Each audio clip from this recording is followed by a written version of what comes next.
ஆசை அருமின் ஆசை அருமின் ஈசனோடாயினும் ஆசை அருமின்.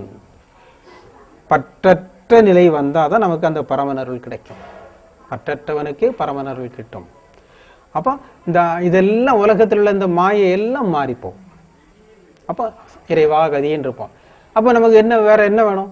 ஒன்றும் வேண்டாம், செவனேன்னு சும்மா இருக்கும். தவம் செய்ய செய்ய இது நமக்கு தானே வந்துடும். வள்ளல் பெருமான் கூட இருந்து ஒன்னொன்னா அறிவுறுத்தவும் செய்வார்.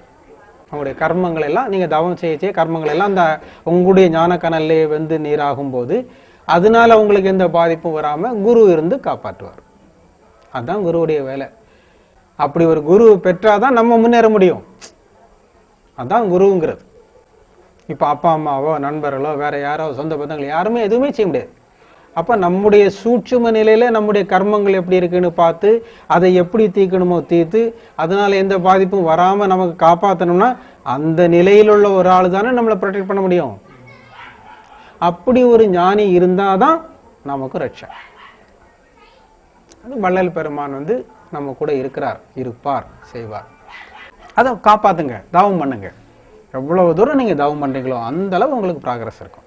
உங்ககிட்ட தான் இருக்கு. நல்லா படிச்சீங்கன்னா 100 மார்க்கும் வாங்கலாம். எல்லாம் நம்ம கையில தான் இருக்கு.